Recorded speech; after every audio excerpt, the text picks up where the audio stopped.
Il est 13 h à Kinshasa. Mesdames et messieurs, bienvenue dans ce journal de la mi-journée sur Mondico Télévision.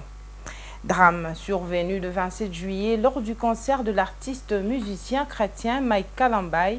Une réunion de crise a été présidée par le VPM de l'Intérieur avec le ministre de la Justice, la ministre des Affaires sociales ainsi que le gouverneur de la ville de Kinshasa le dimanche 28 juillet pour prendre certaines mesures. Le gouvernement confirme 9 morts et 19 blessés causés par l'étouffement. Ainsi, le gouvernement a décidé la suspension de toute activité non sportive au stade de Martyrs et Tata Raphaël. Suivez le propos du VPM de l'Intérieur, Jacquemaine Chabani. Nous avons responsabilisé le gouverneur de la ville avec Madame la ministre des Affaires sociales de s'occuper des victimes, faire la suite sur les victimes parce qu'on a enregistré au cours de cette réunion malheureusement 9 morts, plusieurs blessés. Donc il va falloir rapidement les identifier et se rassurer qu'il y a une prise en charge nécessaire. Ils le feront en accompagnement des organisateurs de l'événement qui nous ont rassurés, nonobstant ce que vont nous dire les enquêtes, qu'ils avaient souscrit à une assurance et qu'ils prennent la charge des victimes. Nous, on doit se rassurer que tout cela va se faire selon les normes. Nous avons aussi pris l'engagement de veiller à ce que la réglementation sur ce type d'événement soit renforcée. Et ça, c'est le travail du gouvernement. Provisoirement, il a été levé l'option de suspendre toute activité non sportive dans le stade des Martyrs et le stade du Véné. Sur les enquêtes, je n'en ai pas parlé. Tous les services étaient là, ils nous ont fait un rapport verbal sur la situation qui va nous permettre à nous aussi de faire rapport à l'autorité. Mais tous ont été mis à disposition de l'enquête ouverte depuis hier et nous pouvons vous rassurer que nous allons suivre tout cela de très près avec le ministre d'État à la Justice et Garde des Sceaux pour que dans un délai le plus bref, les responsabilités tant pénales que civiles soient établies et que justice soit faite. Nous avons pour première responsabilité de sécuriser nos populations. Donc nous ne pouvons pas arriver à comprendre et à considérer que des organisations festives s'organisent aussi longtemps que les vies humaines, les vies de nos concitoyens, de nos populations, de nos enfants soient mises en danger. Donc pour préserver tous ces risques, provisoirement, nous suspendons toutes ces activités. Il va falloir que les mécènes et les artistes puissent aussi réfléchir sur d'autres lieux, des lieux plus sécurisés, en attendant, s'ils ont l'ambition d'organiser, c'est vrai que c'est les vacances, c'est vrai que nos enfants ont besoin de se divertir, mais en ce qui concerne ces deux lieux qui, d'après certains rapports, sont des lieux à risque pour de telles activités, cela est suspendu et ça sera respecté. Le ministre de la Justice est là et il va suivre de très près tout cela. Et après avoir pris part à la réunion de crise initiée par le vice-premier ministre, ministre de l'Intérieur et Sécurité, qui a pris une série de mesures pour serrer les vis après le drame survenu lors du concert de l'artiste musicien chrétien Mike Kalambay, le gouverneur de la ville de Kinshasa, Daniel Bumba, est allé au chevet des victimes au centre hospitalier Vijana pour suivre de près les recommandations de sa hiérarchie. Suivez.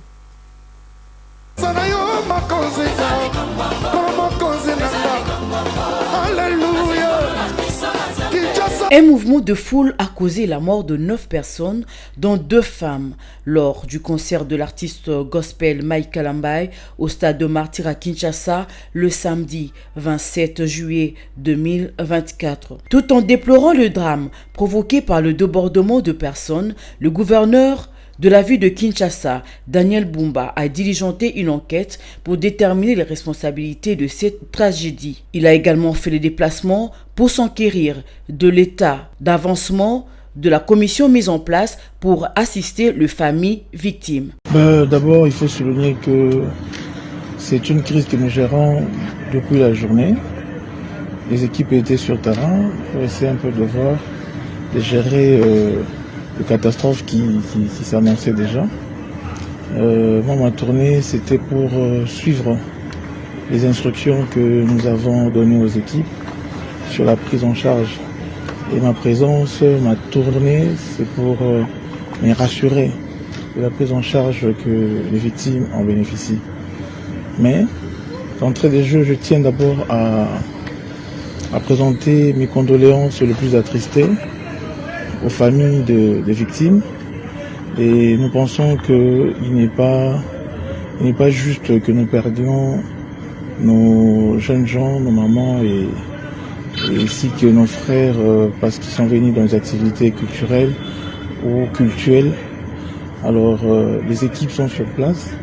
J'ai mis une commission de crise pour approfondir, en savoir le plus sur les causes pour que cela ne se répète plus dans l'avenir. Et nous pensons que les dispositions seront justement prises aussi pour établir des responsabilités. Plus de 100 000 personnes dans un stade dont la capacité est limitée à près de 80 000 places. Les autorités congolaises ont décidé de serrer le vis. Le vice-premier ministre en charge de l'Intérieur, Jacques Chabani, a annoncé la suspension de toutes les activités non sportives dans le stade de Martyr et Tata Raphaël jusqu'à nouvel ordre.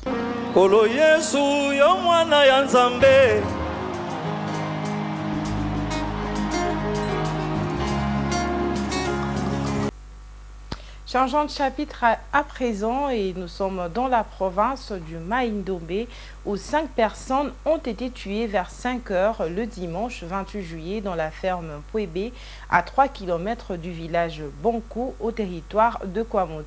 La société civile de ce coin ainsi que l'élu de Kwamout appellent les autorités à déployer les éléments des forces de l'ordre et des défenses pour assurer la sécurité dans ce territoire en proie à l'insécurité suite à la résurgence de phénomènes Mobondo. Suivez.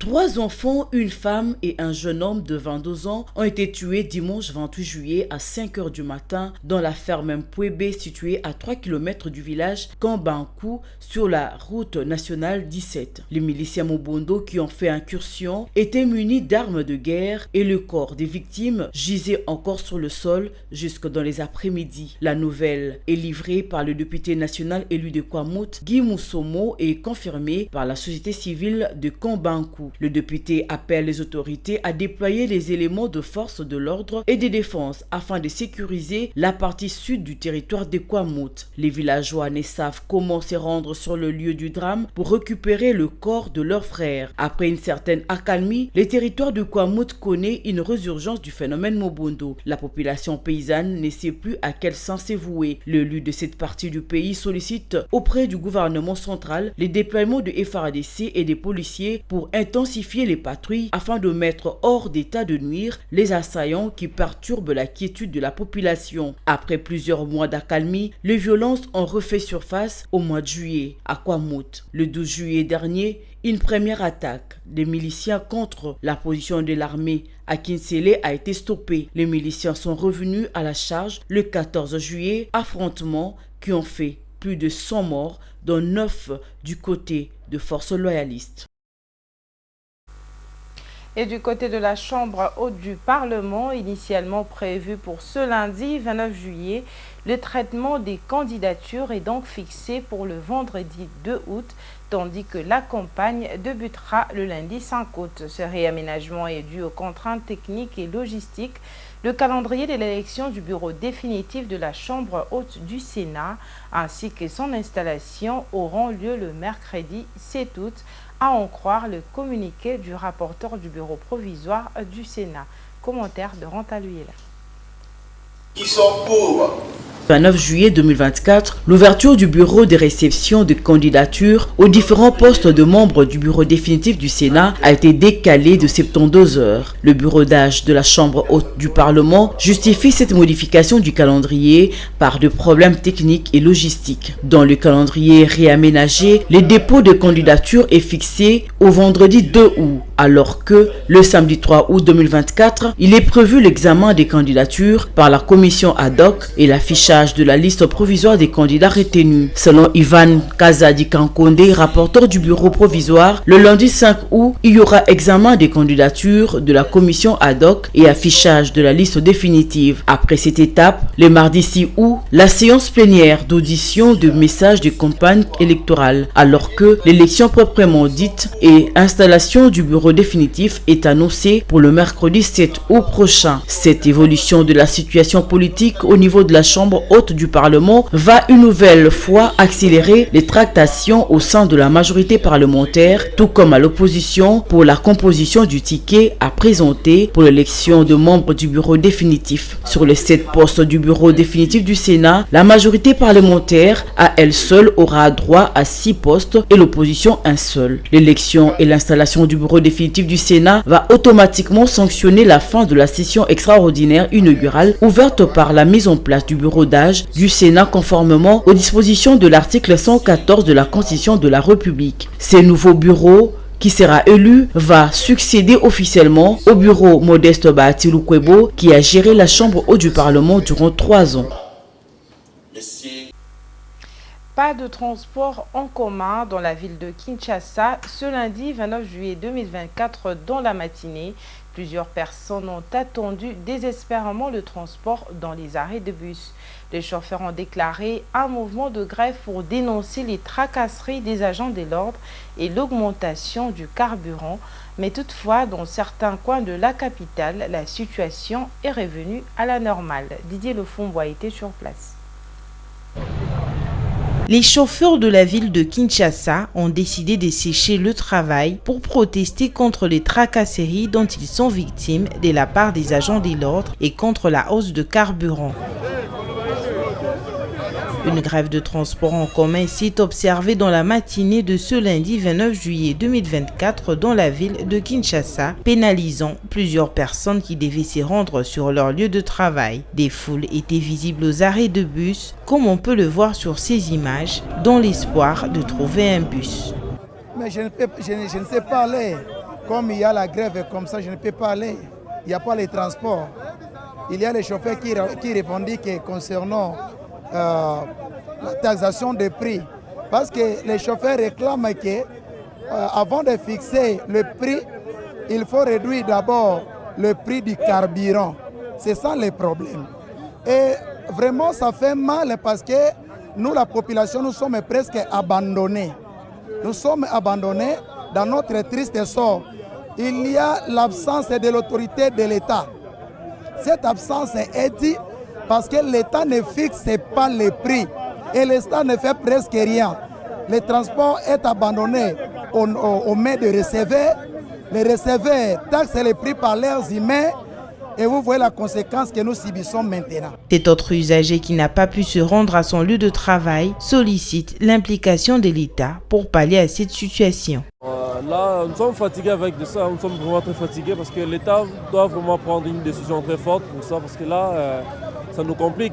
Je devais me rendre au bureau et je me pose la question comment je vais arriver au bureau. Parce que là, le moto déjà ça coûte 5 000 francs par personne. C'est vraiment très compliqué. Donc l'État doit vraiment trouver une solution pour ces agents. Ce chauffeur de taxi est sorti malgré la menace de ses collègues. Il affirme qu'il fait des courtes courses pour aider la population. Il y a trop de tracasseries, on aide juste la population, mais en tant que chauffeur, il fallait que je grève comme mes collègues. D'ailleurs, je compte arrêter d'ici là parce que beaucoup de mes collègues me menacent et je subis une forte pression.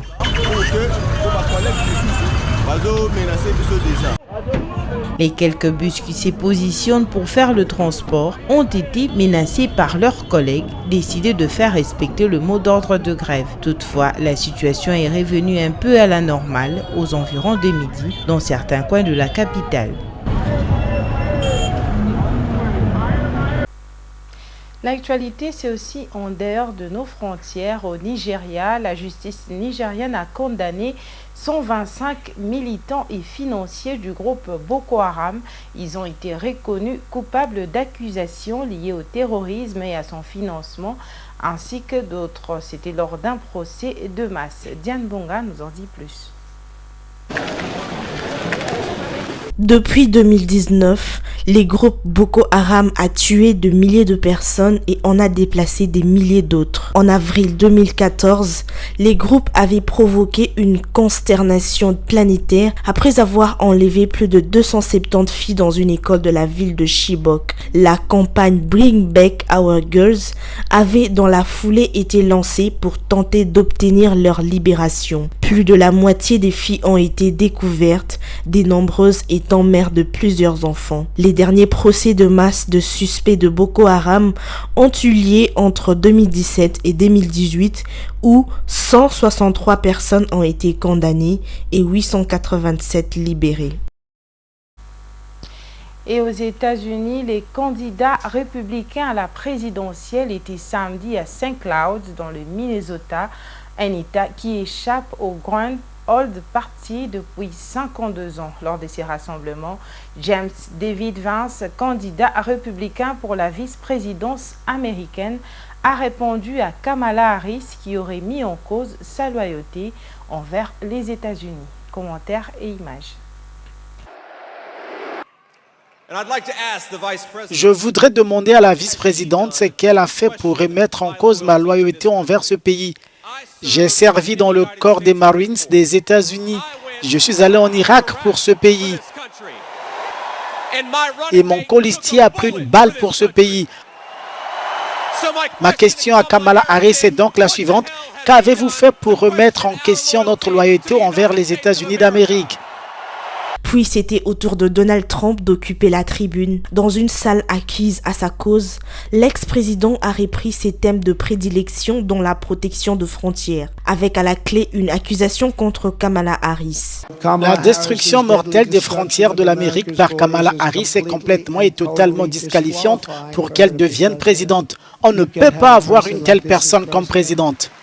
Vendredi, Tim Walz, le gouverneur du Minnesota, a publié un message sur la plateforme sociale X pour se moquer de la visite de Trump dans son État. Donald Trump revient demain dans l'État du hockey pour faire le coup de chapeau, a écrit Tim Walz. Il a perdu les Minnesota en 2016-2020 et il le perdra encore en 2024. À présent, place à la revue de presse.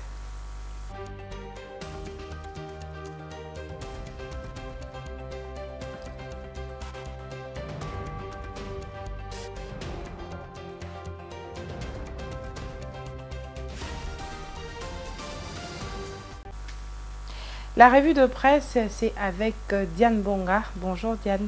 Bonjour Bijouna. Tu vas bien? Bien, et toi? Ça va également. Alors avec Diane, nous allons faire le point sur l'actualité parue dans les journaux du 29 juillet 2024. Alors on commence avec la manifestation qui s'est passée au Stade de Martyrs. Toutes les manifestations non sportives sont interdites. Oui, et puis les journaux parus ce lundi 29 juillet dans la capitale congolaise reviennent sur la décision du gouvernement qui ayant interdit la tenue de toutes les activités non sportives au stade de Martyrs et au stade Tata Raphaël à la suite de morts survenues au concert du musicien gospel Mike Kalambai. Alors à ce sujet, le Phare titre en sa une « Toutes les manifestations non sportives sont interdites jusqu'à nouvel ordre au stade de Martyrs de la Pentecôte et Tata Raphaël. Silence et tabloïd, cette mesure émane du gouvernement au terme de la réunion de crise tenue au cabinet du vice-premier ministre et ministre de l'Intérieur, Sécurité, Décentralisation, Jacquemin Chabani, avec la participation de ministres de la Justice, de la Santé publique, des Affaires sociales, de la Culture et Arts et Patrimoine, des Sports et Loisirs, du gouverneur de la ville de Kinshasa, ainsi que les gestionnaires du stade de Martyrs, du commissaire provincial de la police de Kinshasa, du responsable du label label Madjabou Gospel et de l'artiste musicien Mike Kalambaye. Voilà, et selon un autre journal, il renseigne également que les activités sportives au stade de Martyrs sont interdites. Oui, sur cette même page, actualité.cd fait savoir que la suspension des activités sportives dans ces stades est effectivement jusqu'à nouvel ordre et vise explicitement à préserver la sécurité publique à la suite de morts survenues au stade de Martyrs à Kinshasa lors du concert du chanteur gospel Mike Kalambaye. Ces portails rapportent que la réunion de crise ayant précédé cette décision a été convoquée d'urgence par le vice-premier ministre de l'Intérieur dans son bureau, soulignant la gravité de la situation et la nécessité d'une intervention rapide pour prévenir les futures tragédies. Et toujours dans le même volet du concert de l'artiste Mike Kalambaye, les manifestations sont interdites suite à ce qui s'est passé le samedi.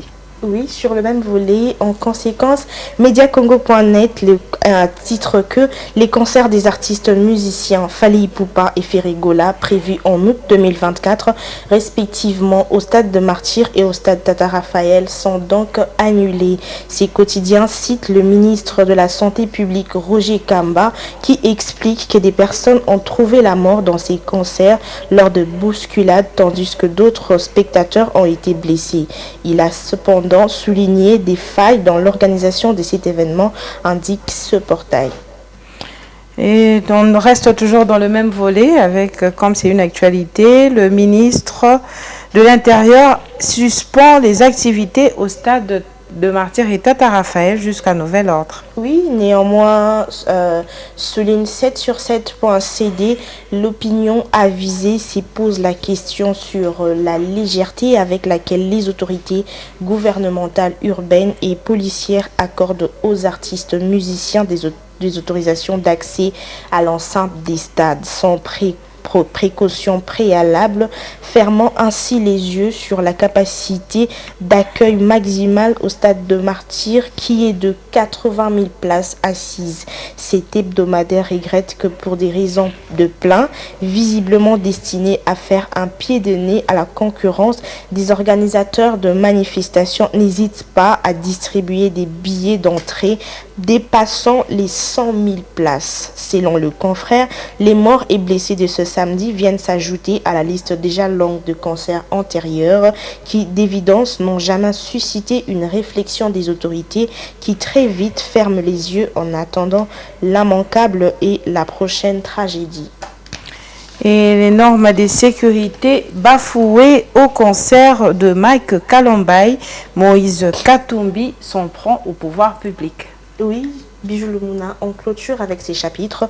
Africa News cite dans ses colonnes l'opposant Moïse Katumbi ayant déploré le décès de quelques personnes lors du concert de Mike Kalambaye au stade de Martyrs. Dans une publication sur son compte X ce dimanche, fait savoir ses portails, le président d'Ensemble pour la République a appelé aux poursuites judiciaires pour que des responsables de ces drames soient jugés sévèrement. De son côté, rapporte le potentiel, Madjabou Gospel, organisateur de ces concerts, a dans un communiqué diffusé ce samedi exprimé sa gratitude envers la population quinoise et a reconnu les décès tragiques survenus lors du concert de Mike Kalambaye au stade de Martyrs le week-end dernier. Voilà, et pour clôturer cette revue de presse, le Quinois ont déploré ce lundi matin le manque des bus et taxibus dans les arrêts. Pour clore, Bijou, Mediacongo.net fait savoir que les habitants de Kinshasa, capitale de la République démocratique du Congo, font face ce lundi 29 juillet 2024 à un problème de manque de transport en commun pour assurer leur déplacement. À la base, ces problèmes seraient liés, d'après plusieurs témoignages, à la grève de chauffeurs. Une triste réalité qui pénalise sans nul doute ses habitants, au-delà de la problématique de la diminution de bus de l'État depuis une certaine période à Kinshasa. Pour l'heure, la population reste bloquée dans les arrêts. Les chauffeurs, quant à eux, ne se sont pas encore prononcés sur les motivations de cette grève qui met à mal toute la capitale. Voilà, merci beaucoup Diane pour la revue de presse. Merci Bijou. Voilà, c'est avec cette revue de presse que se clôture ce journal de la mi-journée. Retrouvez la grande édition à 19h avec Viningali Junior. D'ici là, bonne suite de programmes sur nos antennes.